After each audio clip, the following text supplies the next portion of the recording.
It started several years ago. Me and my friends were interested in urban exploration. I was a junior in high school at the time, which was around when everyone started to earn a lot more freedom. We used that chance to stay out late whenever we could. Now, keep in mind I live in a major city in central Colorado, so the nightlife is never lacking. We could always find something to do, and we were especially interested if there was an element of danger. We wouldn't always plan these trips, but we made sure as all hell that if we were going into an old building in the dark, we would at least have a knife and a flashlight for safety. We never really did have to defend ourselves though, but we came very close one evening. It must have been sometime around November, because there wasn't yet snow on the ground, but it was very chilly that evening. Directly across the street from an abandoned hospital is another regular hospital that's newer and used frequently. The two of them are connected by an underground tunnel, which I can only assume was a way to move the bodies without alerting the other patients. This was a common trait among old hospitals we'd been inside. We've been inside this particular hospital a few times before, but never found anything strange. Just the occasional signs of others been or having lived there. You know, squatters and such. What was really piquing our interest that night was the abandoned library next door to that hospital. It was also connected, but only by the exterior walls. To get inside the library, you could not cut through the hospital. Instead, you'd have to hop over the tall wall and climb a very high fence. A few of us had backpacks containing the aforementioned safety precautions and a couple of bottles of water. Nothing too heavy or valuable that would get damaged when tossed over the obstacles before us. A little ways off the road, it was pretty dark, especially if you clung to the buildings. We did that for a while to avoid being seen, before stepping behind a small patch of shrubbery. We determined that this area was the easiest way to get over. When tucked into that corner behind the bushes, no one could see us from the street. I don't believe I went first, but I also didn't remain behind to be the last one over the wall either. It was too high up for me to just jump and haul myself over, so I resorted to stepping on a pipe jutting out somewhere lower along the wall. That gave me the much-needed boost, and soon I was up and over, moving into the library's courtyard. Another girl and I waited for our other two friends to join us. Upon an initial glance over this courtyard, there was no obvious way in. To our right was a dilapidated fountain, and the earth at our feet was cold and hard. There were no signs of another soul having been here for years, except for the 15-foot chain-link fence directly in front of us, separating the courtyard in half. I could tell this area hadn't seen the same weather as the rest of the courtyard because the metal showed no signs of rusting. That must be our way in.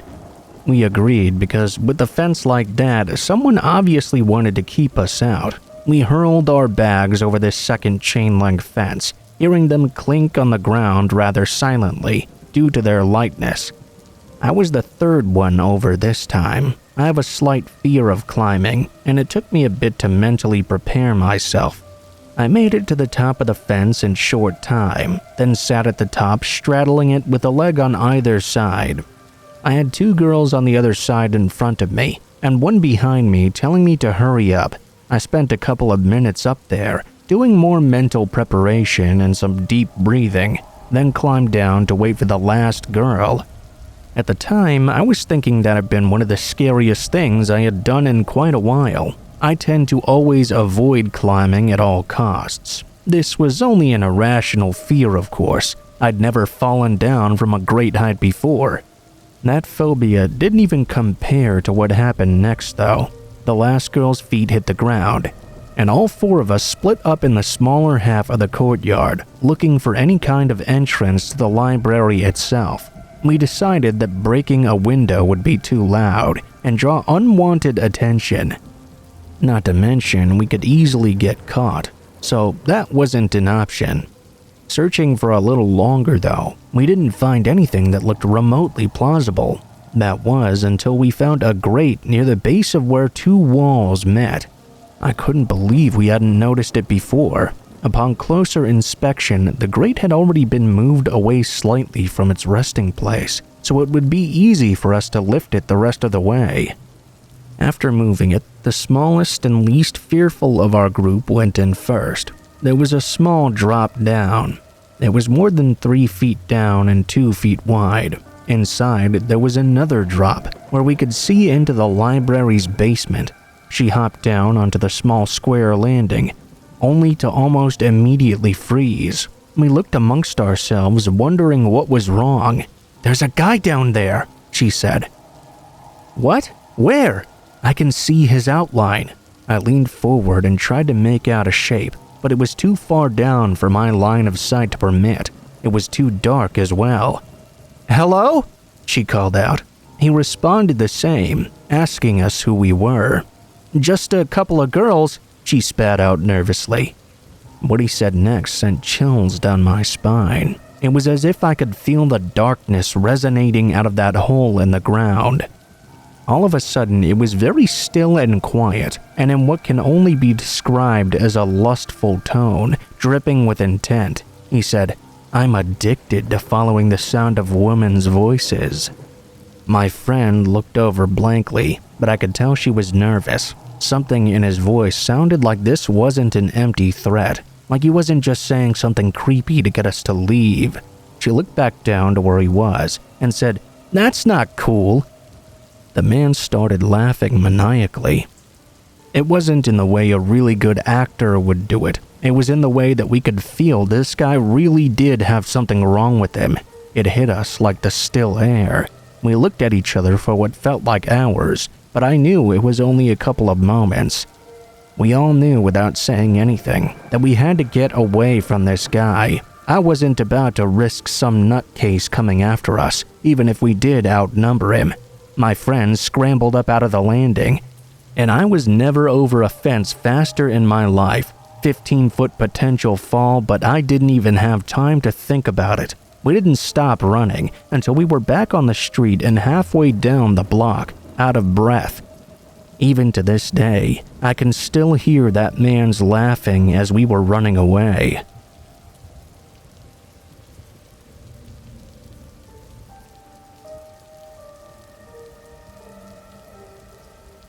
In the mid-1980s, my mom was a cleaner in Australia. She would do houses in suburban areas, and sometimes go to houses in rural areas as well.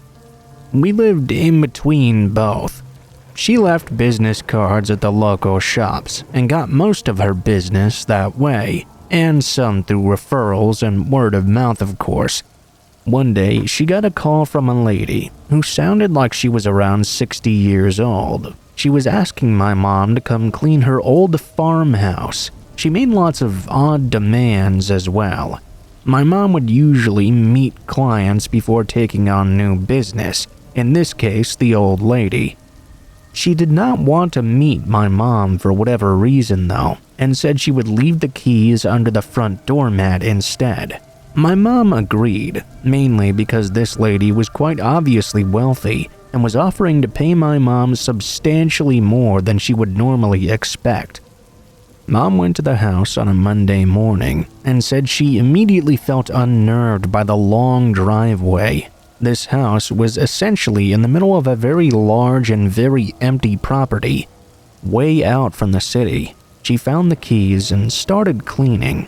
About an hour in, though, she heard the back door shut.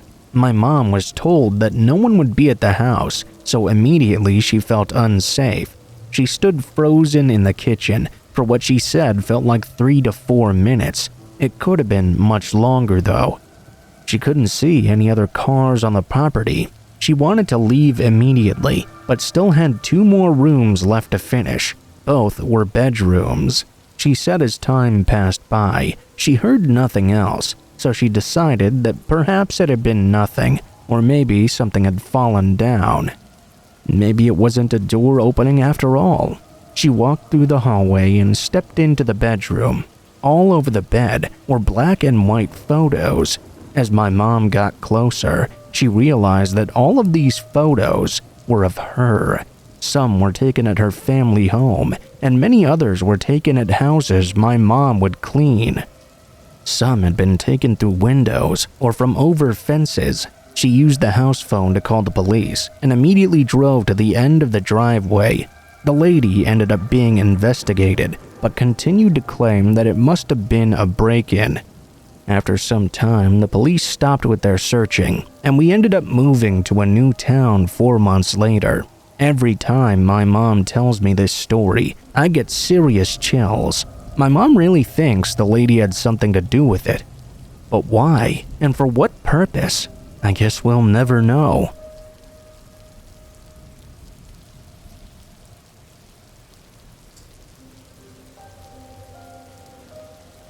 This is a popular story with my family and most of my friends. Amanda is my brother's girlfriend, and at the time of this story, she was looking for her first apartment and moving out from her parents' house.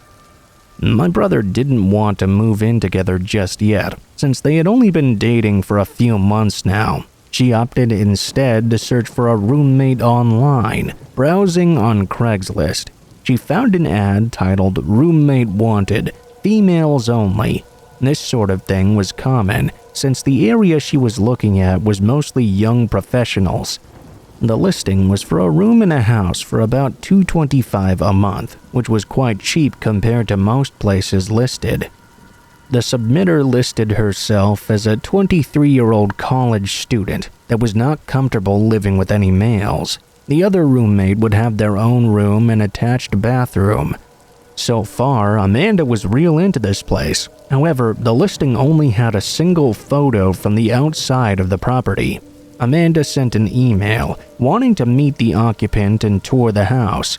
Within 30 minutes, she received an email back with all the details and a time to stop by. It seemed the girl worked late hours and wanted Amanda to stop by around 8 p.m. or so. When Amanda arrived, there was a handwritten note on the front door saying the door was broken and to use the back door. Walking around the house, it did look nice from the outside, but it was also slightly unkempt. Tall grass, weeds, dusty windows. Still no alarms yet, though. When she knocked on the back door, an older man opened it. At first, Amanda thought she was at the wrong house, but the man reassured her and said the occupant was currently away and that he was the landlord. The occupant had asked him to meet Amanda since she was working late. He seemed to be a pleasant sort and offered to show her around. Alarms started going off though. First, the guy was clearly in his 40s, unshaven, and looked like he lived in his car. Also, only the kitchen light was on as they walked around the house. Amanda noticed another huge red flag. There seemed to be no furniture at all. In fact, there was nothing inside. The landlord was polite about answering questions, but seemed irritable to keeping the lights on for too long.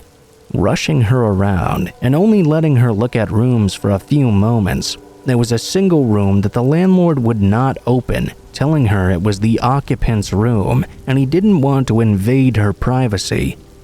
As they walked down the hallway and into the living room, she noticed that the front door had a plank nailed across it.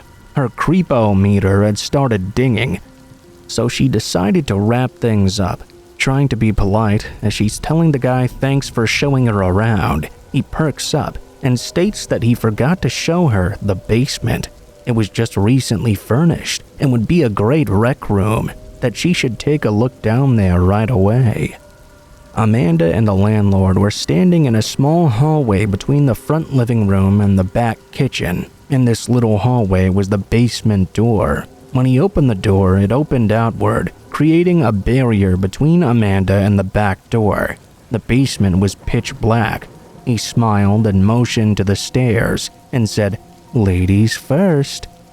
What happened next is nothing more than a stroke of luck. Amanda got a text just as some random person parked in front of the house.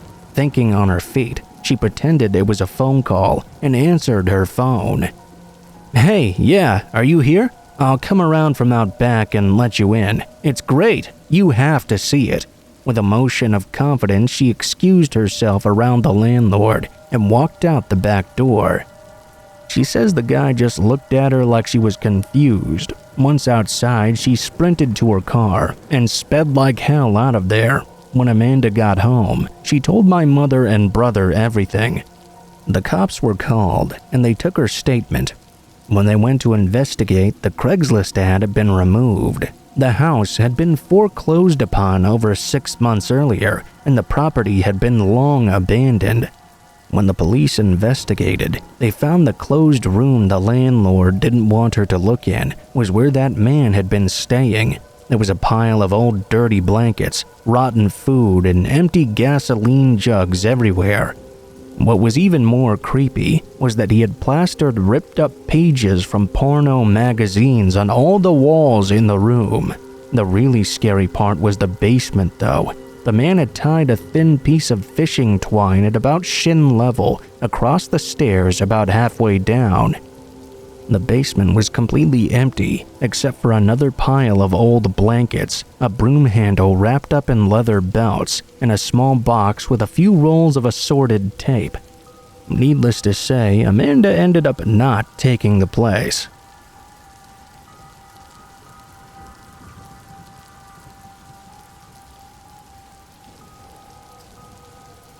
So I really love Craigslist. I've met maybe 300 people for buying and selling stuff, and for the most part, everyone was really nice and harmless. However, I did run into 2 creeps who made me really rethink meeting strangers alone to sell stuff. For your information, I was an early 20s female at this time. The first guy, it was 2009. I was staying with my parents for the Christmas holidays in a small town in Florida. I was going through my childhood room and cleaning out the closet a bit, only to find a giant CD holder full of maybe 100 really shitty CDs. I think Nickelback, Aqua, all that sort of stuff. It's the 21st century, so no one really uses CDs anymore. I figured I'd try and sell them on Craigslist.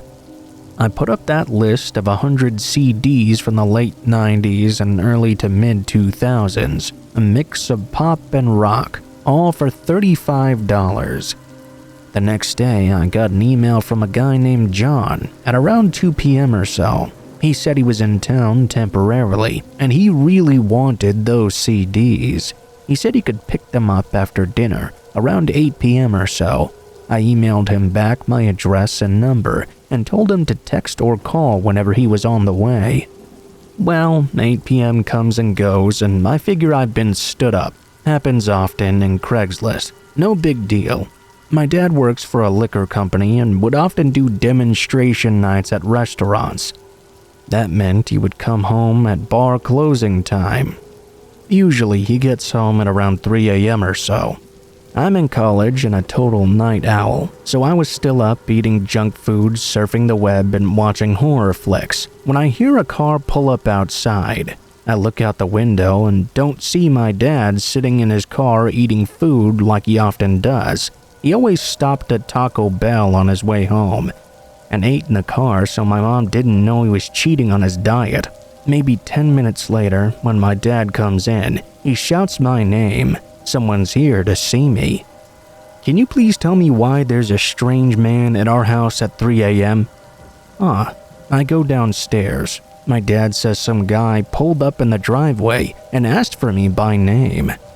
I walk over with my dad, and this guy who's maybe in his mid-30s jumps out of his car. He says he's the Craigslist guy and wanted to buy my CDs. My dad goes back in. I tell the guy it's really late to be stopping by, especially without notifying me first.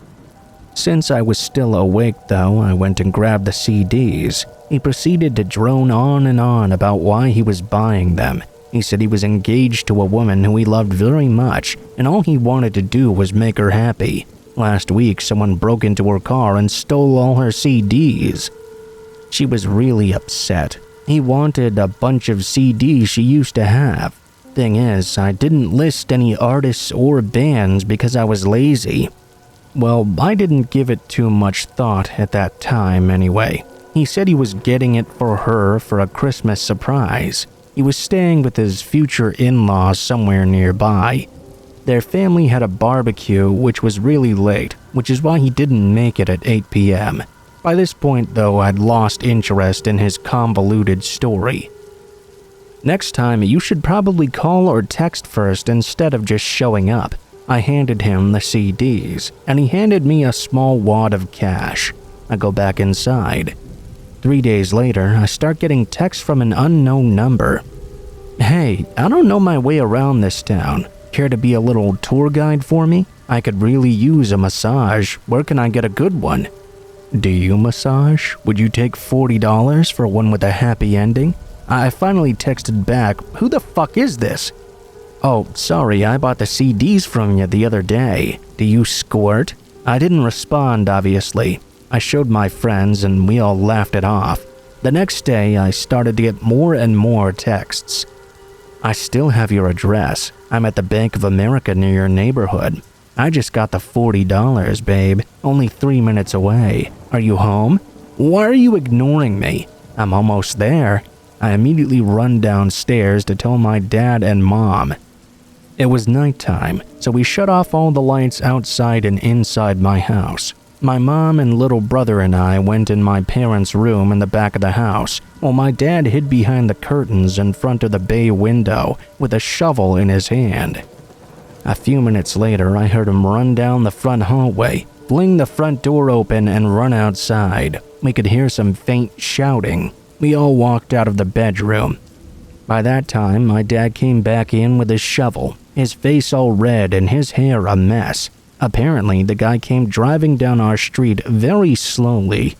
My dad recognized his car and came screaming outside with the shovel, yelling obscenities at the guy. The guy pulled off and never came back or texted me again.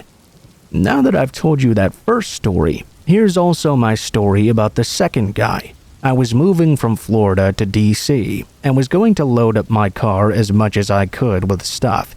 However, I lived on the 3rd floor. Plus, it was a bit of a walk to my side of the parking lot, so I figured I could use some help. I posted an ad on Craigslist gigs. I said I was looking for someone to help me load some heavy items, like TVs, desks, and the like, into my car. It'd be less than an hour's worth of work, and I'd pay $45 or whatever they felt was necessary. I gave the very first responder my number and address, and he showed up soon after. He was probably 5'4" and 350 pounds of pure fat. The sweat and smell coming off this guy in the Florida heat was pretty nauseating. Well, I didn't really care, as long as he could do the job right. While he was grabbing up the heavier stuff, I was loading some of the lighter things in. Whenever I'd go upstairs to grab another load, he'd hurry after me so he could walk up the stairs behind me. I had the door propped open, so he didn't have to worry about me needing to unlock the door first or anything. When he'd follow me up, he'd make these weird grunting noises too. I just assumed it was because he was so out of shape. Eventually, we loaded everything properly, save for some sweat smears on my stuff that hadn't been there before. I paid him and he drives off. I go back to my place and finish the loading and cleaning. I go out about 45 minutes later to put another load in my car, and I see his truck. He's back. He was just across from my car, sitting in the driver's seat and staring at me. When he saw I'd noticed him, he looked away. I walked over to his window and knocked on it. He rolled it down, and I asked if he needed anything or if he was lost or something. I was really confused as to why he'd come back when his portion of the job was already over. I knew he didn't live anywhere near me. The man didn't say anything though. He just rolled his window back up and drove off. Okay, whatever. 5 minutes later, my phone starts blowing up. I didn't recognize this number, so I didn't answer the calls. Then texts started rolling in. "I bet you taste great. You know, what are you up to tonight? I can come back over." I get this sinking feeling that this is one of those guys. He had never called me about the job when I gave him my number, so I didn't know immediately that this number was him. "I like your pink panties." I realized he had been looking at my dress when I was walking up the stairs. I immediately felt like a total idiot for wearing a dress that day. He started texting my number over and over again. I didn't know how to do the block number thing through Sprint, so I had to turn my phone off. Later, I was with a guy friend grabbing something to eat and turned my phone back on. I got even more texts from the guy about how he wanted to toss me around like a rag doll, tie me up, and make me beg for mercy. I showed the text to my friend and told him the story of this Craigslist creep. The man started blowing up my phone again, so my friend answered instead. He said that if he messaged me again, he was going to cut his dick off and feed it to his dog if he ever contacted me. I moved the next day, so I never really had to worry about him randomly showing up in his truck again. Since then, I've bought and sold numerous things on Craigslist, and I always make people meet me at a public place before so. I also try to use fake email addresses or Google Plus accounts so they can't find out my personal information after.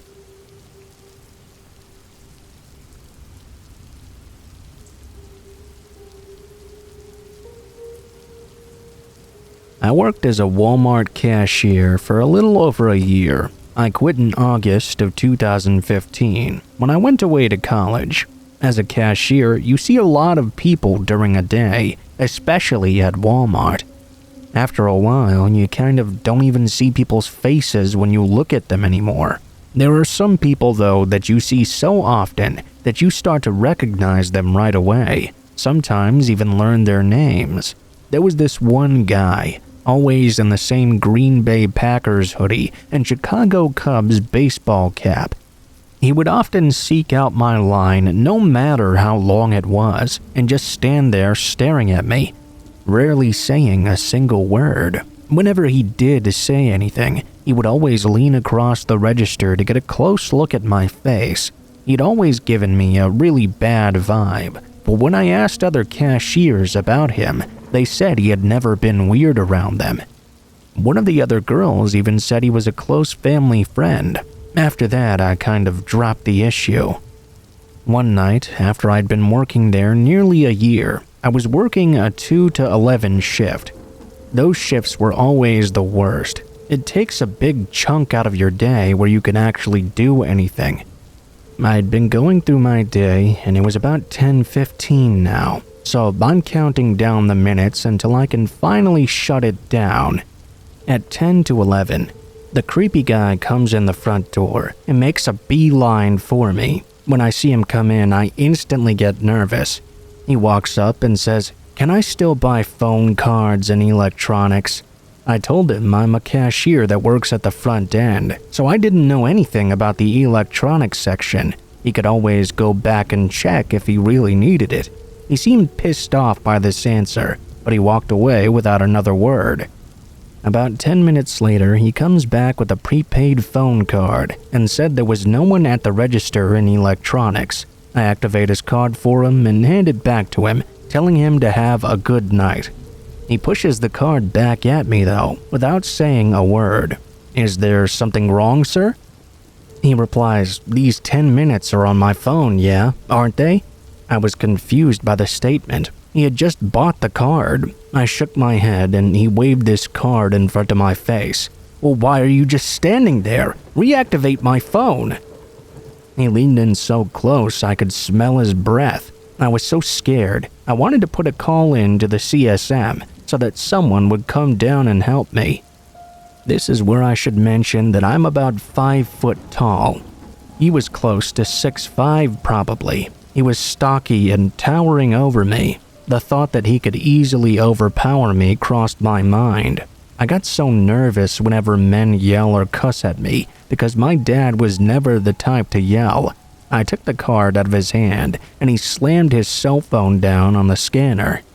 I was trying not to let him know how nervous I was, but I was terrified. I knew I had never put minutes on a prepaid phone before, but I didn't dare to tell him that in fear of what he might do. I read the directions, picked up his phone, and dialed the number. As I'm putting in the card number, He runs out of minutes. I tried to call back and got an error message. I was at a loss of what to do. I handed him the phone back and said, "Sorry, something went wrong. I don't know what's happening." As soon as I said that, he grabbed his phone, opened it up, and tried to call someone. When it didn't work, he looked at me with furious eyes. He screamed, "What on earth did you do to my phone? What the hell?" His voice was echoing in the store. Unfortunately, we hadn't got to the end of second shift, so there was no one else around. He closed his phone and opened it again, trying to make another call, but it still didn't work. He threw his phone down on the scanner again. "I don't know what's wrong with my phone, but you better fix it, or I'm gonna make you regret this." It was so quiet, practically a whisper at this point. I was worried he was gonna wrap his hands around my neck and kill me or something. I didn't know what to do. I put in a call for the CSM from my register and said, "I've called someone that might be able to help, but we're at a shift change right now, so it might be faster to take it to the customer service desk." He picks his phone up, still mumbling under his breath. "You messed up my phone." I'm hoping I can get out of there before he comes back, or at least have someone else down there with me. Another 15 minutes go by, and I don't see him again.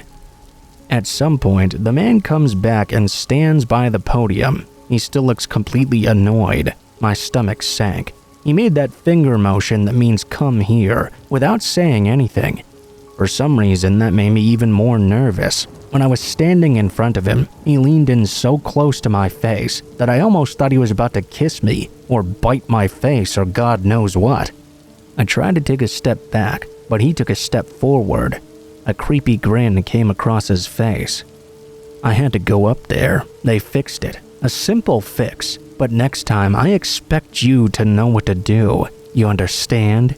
I nodded because I didn't think I could speak a single word. He got impossibly close before saying, "I'm sorry I raised my voice. I never should have done that, especially to a pretty girl like you." When he said the last part, he used his finger to brush my bangs to the side. I stepped back, and he said, "Let me make it up to you. Let me buy you a drink." I shook my head and said, "No, thank you. I was only 19 years old. We can get a couple of beers and go back to my place." Again, I shook my head. "No, really, okay. I'm not that much of a drinker, and I have an early morning tomorrow." He looked pleased enough with this answer and said, "Tell you what, I'll wait over here by the door, just in case you change your mind." I smiled at him weakly and told him to have a good night. After he was gone, I signed off of my register and shut it down. I then went over to the CSM to tell them about the whole thing. The third shift one I told looked at me like I was lying. When I finished, he said, "I know him. He wouldn't hurt a fly. Doesn't have it in him. He must have just been dramatic or something." She then turns to another cashier behind her and shakes her head. She mumbles, "Teenagers." I ask if I can have someone walk me to my car, and they tell me that management is in a meeting and the security guy went home already. I clocked out and went to the bathroom. I waited in the bathroom for about 10 minutes before coming out and attempting to go to my car. When I walked around the corner through the security things, he wasn't sitting on the bench right there like I'd been expecting. I relaxed a little bit before I realized that he was standing just outside the door, far enough away to be out of sight, smoking a cigarette. He had his back turned to it though, luckily. I never went out the front doors. I always went down the corridor and out the side door. Quietly, I closed the door behind me, so maybe I wouldn't catch his attention. I rushed to my car, which was fortunately very close to the building. As I'm walking over, I hear him shout behind me, "Hey, why are you avoiding me? Come here!" At this point, I took off in a full sprint, which was not easy because I was wearing shoes that made it like running in clogs. I get to my car, get in, and lock the doors. As I'm starting it, I didn't even have time to buckle my seatbelt. By that point, he'd made it almost all the way to my car.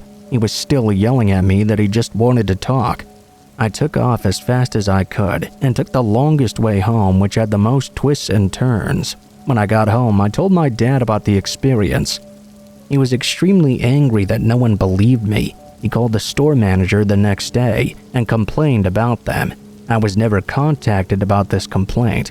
From that night on, whenever I saw the guy, I would run to the bathroom, or if I couldn't get away, I would put out my line closed sign and turn off the light so he couldn't get in my lane. You always hear people talking about the people of Walmart as being trashy, but they never tell you about the select few who are really scary as hell.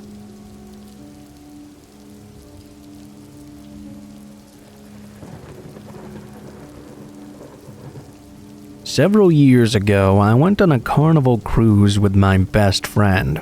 I was 30 at the time, and I had just had my heart broken after my fiancé had canceled our wedding, having admitted he only proposed to me to make some other girl jealous. I had just spent a small fortune on a full back tattoo of angel wings, and I had intended to flaunt them around shamelessly.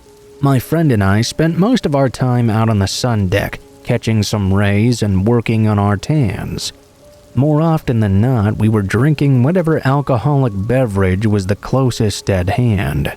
My friend was determined to get me laid, as I had been faithful to my ex-fiancée for over 3 years, and she wanted me to immediately jump back into the game. I was pretty indifferent towards that idea though, mostly because I was really enjoying the feeling of being free and detached. I told her if she found a suitable candidate, I would at least consider him. For the first few days, she didn't mention it at all, but on the 4th day, she pointed out a guy who looked close to 40 with a well-kept beard. Get this, he had an eye patch too. He had the body of an athlete and reminded me of a young Kurt Russell almost. At first, I was ready to dismiss him out of hand because of the eye patch alone. It's not something I really look for. My friend kept insisting he was checking out my back tattoo as he walked back and forth across the deck though. We never saw him with anyone else, and my friend kept insinuating he may have been a veteran freshly back from duty and looking to get laid or something. I only made eye contact with him once. He smiled and nodded in a warm and courteous way. I nodded back, but ultimately decided that even though he seemed like he would certainly help me forget about my ex, I wasn't interested enough to pursue it any further. I told my friend he was all hers. The next day, I hit the hot tub by myself. I had my head back and was more or less zoned out. My eyes were closed and I was enjoying the blissful relaxation when I felt something suddenly poke my stomach. I opened my eyes and noticed a single rose floating in the hot tub with me. The stem was poking me as it bobbed up and down. I glanced around. There were plenty of people nearby, but on the complete opposite end of the deck, I noticed the eye patch guy was staring at me as he sat alone at a table. He waved at me and I tossed the rose out of the water. I climbed out and ignored him as I wrapped a towel around myself.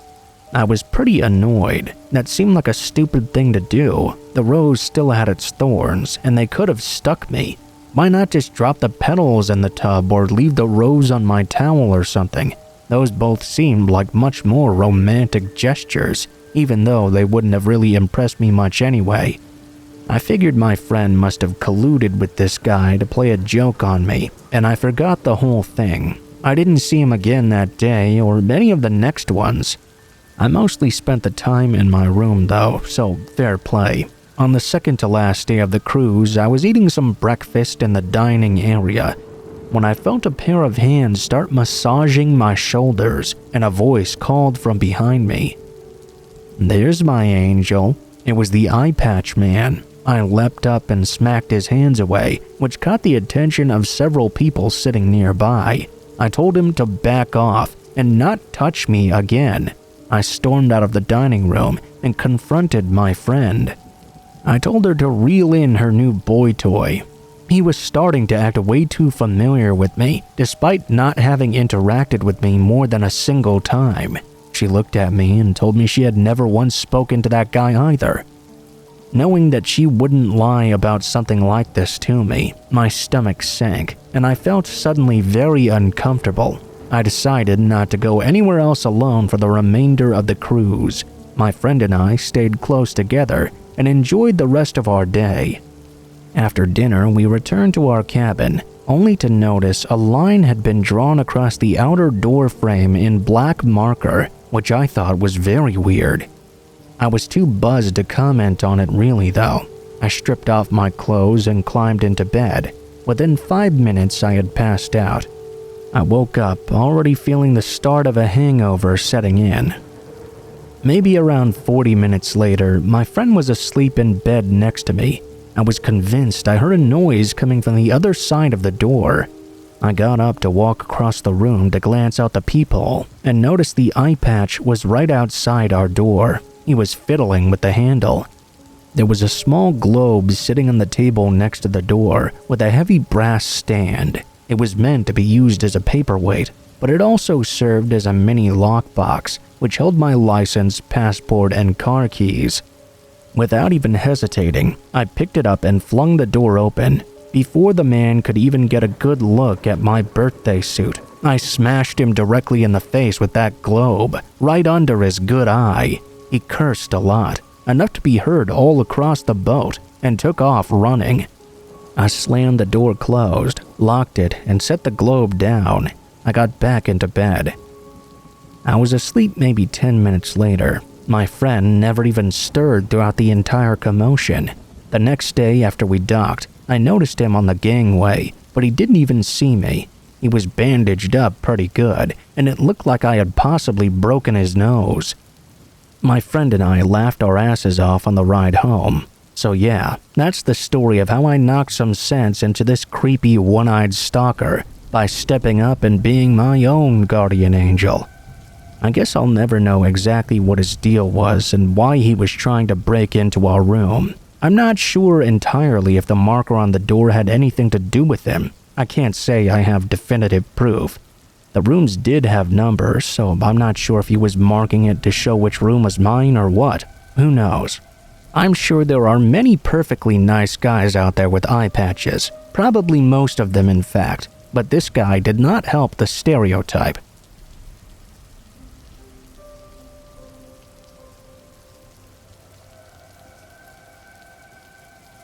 Back in the second week of September, I took a short vacation to Hawaii with my boyfriend. The trip was very important to us because it was the only time both of us could arrange our work schedules to get off at the same time.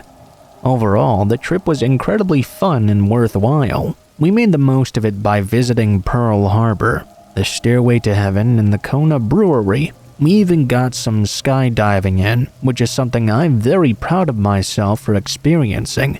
We stayed in an Airbnb on the top floor of a high-rise with a spectacular view of the city. We practically felt like we were living in our own private slice of sky. Well, perhaps we shouldn't have felt so untouchable. On the second or third day of the trip, there we were enjoying a relaxing morning. I was testing the mattress, the curtains were wide open, the sun was pouring in. Our sensual bliss was suddenly interrupted when my boyfriend looked towards the window. "Babe, there's someone out there." "Out where?" I turned my head towards the window and felt my inside shrivel away. There was a man with a dark tan standing outside on a platform, staring right in at us, not even pretending to not notice what we were doing. Had I ingested enough booze, I may have smiled and waved at him, but it was way too early in the morning for that. Instead, mortified, I hid under the covers while my boyfriend walked over and shut the curtains. Needless to say, it really killed the mood. Killed it so badly, in fact, it was dead and buried, about 10 feet under, I'd say. For a few awful minutes of shock and embarrassment, 1,000 questions raced through my mind. How long had he been out there? Had he recorded anything? Most important of all, what was he doing out there at all? My boyfriend and I eventually made peace with the idea that he was probably a window washer or something, and we had just been unlucky. Had this been a hotel, we probably could have called down to the front desk and complained, but it was an Airbnb rental, and technically a private residence. There was nothing we could do except laugh and shrug it off, which is exactly what we ended up doing. We eventually left the room and went about our day. We had a pretty great time, and I can honestly say I didn't think twice about that guy all day long. We enjoyed the sights and each other's company, and when we got back to the room, we decided to pick up where we left off and had a good night's sleep.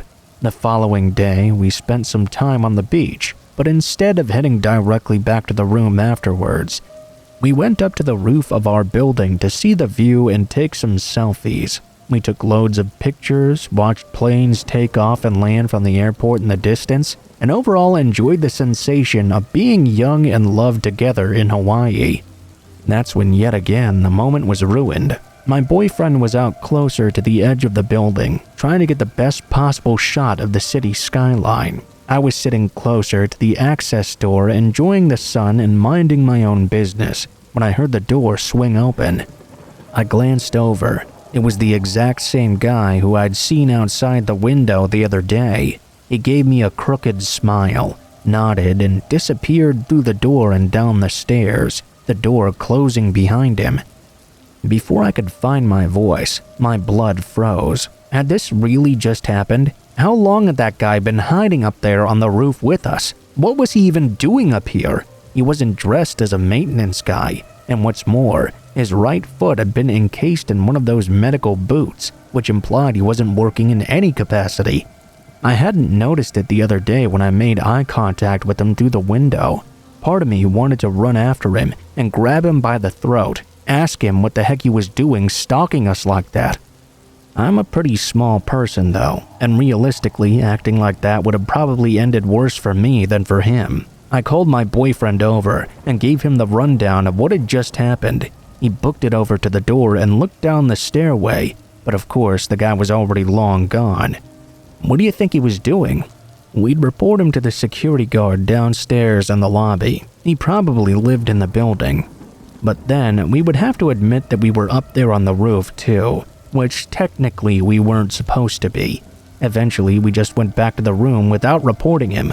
We locked up our door tight, and the rest of our evening passed by without further incident. The next morning, around 6 a.m. or so, I woke up, rolled over in bed, and tried and failed to fall back asleep. After 5 minutes of laying there quietly, I began to hear a noise coming from the outside hallway. I sat up in bed and listened closer. There was a shuffling sound. I wondered if some building administrator was sliding something underneath the door. Then I saw the door handle jiggling. I was terrified. Like I said, this was not a hotel room. This was a private residence. I got out of bed without waking my boyfriend and crossed the living room to the front door. Outside, I suddenly heard the shuffling stop. Then came the sound of soft, uneven footsteps heading down the hallway. I braced myself and looked out the peephole, only to find nothing there. Had the person outside heard me coming? I double-checked the locks and headed back into the bedroom. The uneven footsteps unnerved me quite a bit. All I could picture was that prowler guy trying to get in and possibly get a closer look at my boyfriend and I in bed. Despite my unease, I fell back asleep after about 10 minutes. I woke up again at around 7:30. There was much more sunlight in the room now. My boyfriend was awake on his phone. I kissed him good morning and made to get out of bed. "Hey, did you hear anything weird last night?" He glanced over at me, and I saw the hesitation in his eyes. "Not last night, but I woke up about 15 minutes ago. There was someone tapping on the window." My stomach sank. I stared at my boyfriend for a moment. Then we both climbed out of bed and threw back the curtains. I gasped and covered my mouth. There were 2 faint handprints pressed against the outside of the glass. It was right at about the spot where the curtains closed together, which implied to me he had tried to press himself against the window and peek in through the gap, possibly without any harness, just to get a look inside. That terrified me. My boyfriend and I immediately went downstairs and told security, who obviously didn't believe us until we asked them to take a look at the handprints themselves. We told them everything about the man in the boot watching us and even us being out on the roof. After a 40-minute conversation with security, we left to get some breakfast. We never saw that guy again. I'm not sure if the building's security ever found him and put a stop to it, or if he just decided to stop on his own, but we were fortunate enough to be able to enjoy the rest of our trip without further incident. We left a shining review for the Airbnb too. While I'm still slightly creeped out, I'm glad I got to spend time in Hawaii with my loved one, and I don't regret the trip at all. Heck, this guy with the boot has given me a creepy story I can tell for years on end. Don't let one random guy dissuade you from vacationing somewhere you want, especially Hawaii. It's well worth the trip, and I would go there again in a heartbeat. I'd even stay in the same room. If there ever comes a day where I read online that a guy fell to his death outside that building though, I wouldn't say I'd be surprised. I wouldn't have to look at the picture to know who it might be.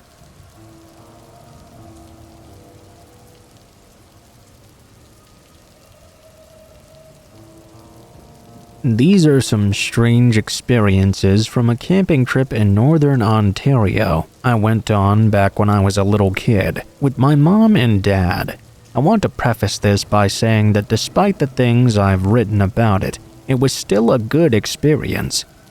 My parents parted amicably when I was very young, and I didn't actually live with my dad. I still got to see him often though, and these kinds of trips were a very fun experience. They were always a happy time, and we got along together very well. I don't want this story to overshadow that aspect. Anyway, on with the rest of it. My dad and stepmom rented a tiny cabin in northern Ontario one summer through a family friend. I don't know exactly where it was, but I'm certain it was well north of Midland. The cabin was on a lake, and the owner ferried us there on a tiny motorboat. This wasn't an island, mind you. I think there just weren't many roads to access this area. Some very strange things happened on this trip, and while there isn't a single cohesive timeline here, and I'm not an experienced writer, I'll try my best to document them. The owner had left a canoe at the cabin, and we took it out on a lot of trips on the lake, usually later in the day. I was obsessed with frogs and fish and wildlife as a kid, and this area was loaded with marshes. I loved these outings. I remember one of them in particular. It was almost sunset and we were hiking, heading back through one of the marshes. I heard a faint humming, similar to a transformer coming from the tree line on the shore. My dad and stepmom noticed it too. As it grew slowly louder, it stopped all of a sudden a few moments later. So did everything else though. The sounds of birds, frogs croaking, any other wildlife sounds had completely dropped off and were now silent. Nothing else strange happened on our way back, but needless to say, that experience was creepy as hell. The cabin was on a shoreline, but it wasn't a beach or anything close to one. It was actually a very steep and rocky shore around the entire area. Once you got to the waterline, there were a lot of mussels and crayfish that thrived there. My dad got the idea to catch some for cooking. Freshwater mussels taste fucking terrible, by the way. Don't try it. My dad isn't a woodsman by any means, but he is a very crafty and resourceful guy. We canoed to a sandy area close to the shore and waded out to catch mussels. On both sides of the water here, the shore was very steep rocks. There were wooded thick forests at the top. At some point during our escapade, I got a glimpse of something hiding among the trees on the opposite shore. I couldn't make it out very well, but it almost had like the texture of a birch and was very lanky. I remember thinking that this definitely wasn't a person, but it was in the general shape of one, so I didn't really know what to make of it. Whatever this was lethargically moving around, very slow, as if something was wrong with it. I waded over to my dad and told him to look over there. By that point though, whatever it was already gone. I'm still not 100% sure if that isn't something I imagined. I was 9 or 10 at the time. I do remember seeing it appear again on the opposite shore on our way back. Now, this next incident I don't actually remember. Instead, my dad told me about it. On one of our canoeing outings, my dad and stepmom decided to visit the little peninsula on the other side of the lake, close to the marsh area. We all got there and dragged the canoe onto the little short line. As we walked inland single file, there wasn't a path. The trees weren't particularly dense though. You could even see to the water when you looked back. I noticed the entire place was covered in mushrooms, and the live trees soon gave way to downed and dead trees further inland. This was quite unusual. It didn't look like there had been a forest fire or anything. They were all just mysteriously dead in this singular area. It started to smell really bad too. Not wanting to venture any further inward, we all turned back. My dad didn't want to let on that he was quite nervous. I was young at the time, but he told me now that he was seriously freaked out. We stayed clear of the dead peninsula for the rest of the trip. My dad told me that something else happened to him during this trip. He went hiking by himself at some point, and when he was a little deeper into the woods, everything around him just stopped like that instant earlier. No sound whatsoever. No movement, no animals, no leaves in the wind. He could feel the presence of something dangerous around him. As soon as that presence left, a minute later, everything returned. Nothing else like that event happened for the rest of his hike. This one isn't really scary, as much as it is weird, I guess. We spent most nights having fires outside, and one night my dad and I stayed up watching something on his tiny black TV. I'm not even sure how this place had power, since it wasn't easily accessible by road. Maybe it had a generator or a small battery cell for all I know. There wasn't much other than a couple of lights, that TV, and a small water pump at the lake. Anyway, I was young, and watching X-Files was creepy as hell to me. During one of the episodes, we started to hear that humming coming from outside, just like when we were on the canoe earlier. We went outside with a flashlight to see if we could identify what this was coming from, but we couldn't find anything. We didn't actually want to go into the woods or take the canoe out in the darkness. It sounded like whatever this was far away enough to not be a threat anyway. We just went back inside. Intermittently throughout the rest of the night though, this sound would get louder, sometimes quieting down. In the morning, our water wasn't working. My dad went to investigate the problem and found that apparently the pump cabling had been severely messed with. He was able to fix it easily enough, but this was clearly an act of malicious sabotage.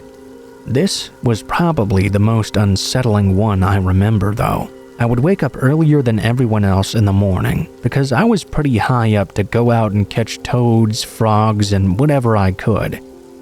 I even set a trap for a chipmunk one time and successfully caught it. One morning, I had just woken up before sunrise and I was still in bed.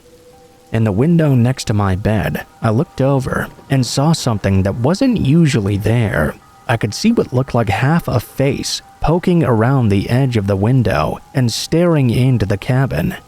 Whoever this was looked extremely sickly. Their eyes were so sunken back they almost looked like black holes. This person looked almost not human. I freaked out and hid under the covers. Eventually, I fell back asleep. When I woke up again, everyone else was also awake, and there was no sign of anything there. Honestly, everyone was so nonplussed about it that I was fooled into thinking this particular experience was just something I'd imagined after waking up. It had to be about a month ago. I met my dad while visiting. We were talking about this place again. He mentioned that he liked to usually go jogging early in the morning back then for exercise. It's a habit he still keeps up to this day. He decided to abstain for a couple of mornings at the cabin though, because he felt there was something outside watching him. He couldn't really place what it was that was creeping him out. I remembered that incident with the figure at the window after our conversation. I wondered if that could have been the same thing that was making him feel that way. After I put all of these incidents together, it really made me think about that entire trip. That's one reason I decided to write this all down. I can't undeniably prove what's happened, but for what it's worth, you can decide for yourself. I don't tell stories like these regularly. I'm going to end this here now because it's gotten a lot longer than I expected, and it's a little bit disjointed. I was a little kid at the time all these things happened, and I don't remember every single detail or even the order the events took place in, really. I'm certain my dad and stepmom experienced stuff themselves. But if they did, they didn't tell me the entirety of it. I'm sure because they'd rather keep some things to themselves, or because they didn't want to scare me.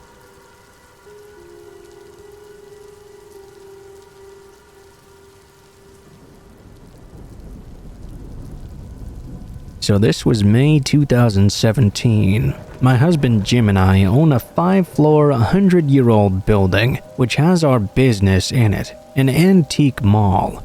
It also has our apartment upstairs and various other tenants as well. We'd had several back-to-back burglaries in the prior years and had reinforced the front doors of the business pretty intensely. Aggressive steel bars, much more cameras, etc. Anyway, at around 3 a.m., we were sound asleep upstairs as one tends to be. But then we got a call from Sonatrol, our security company. We had a motion detect in an unusual location, not the main floor where 90% of the jewelry is, but downstairs. That sort of thing is usually a spider on the camera or a mouse or some shit, so we ran out less than prepared. I was only wearing a tank top, undies, and flip-flops. Jim didn't even have his baseball bat. At least he had some pants on, though. I went one way to check the front door, which was intact still. Jim went the other to check around the back. Suddenly, he called me and said, "Someone's inside." I fumbled with my phone trying to call 911. In that situation, your monkey brain is in the driver's seat, and the phone is the black monolith from 2001.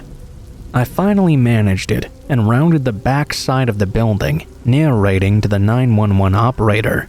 Broken glass, a broken window. Apparently, I said, as I later heard during the run-up to the trial, "Oh my God, they're in there! Please come now!" There was an unholy crash. It sounded like everything in there was being smashed to bits. The feeling of listening to someone busy destroying your livelihood is something I can't quite capture. Who was in there? How many? What path of destruction was being wreaked? I could only yell down the phone at this faceless voice, begging for help I knew was still minutes away.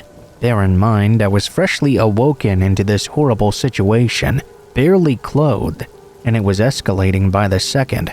As it turned out, the burglar, Troy, I came to know later, had come face to face with Jim, trying to exit the building at a broken window before I'd arrived. They'd locked eyes. Troy said, "Oh shit," and reversed direction back into the depths of the building. He then dropped his backpack with all the stolen merch, flung himself over a giant iron gate, and smashed through the restaurant tenant's door. Then subsequently out their main door. At that point, he'd caught a lot of glass to the face and body, and was bleeding pretty good. Jim caught him on the exit and fucking pounced on him, full body slammed him into the cement, and pinned him down. Adrenaline is quite wild. I was urgently begging the operator to hurry. I was terrified I was going to see my husband die before my eyes. I ran right into the fray, because again, adrenaline. It gets right up on you, and you do the stupidest shit. They were in the middle of the street, dimly lit orange by the streetlights, and it was hard to parse out what was going on.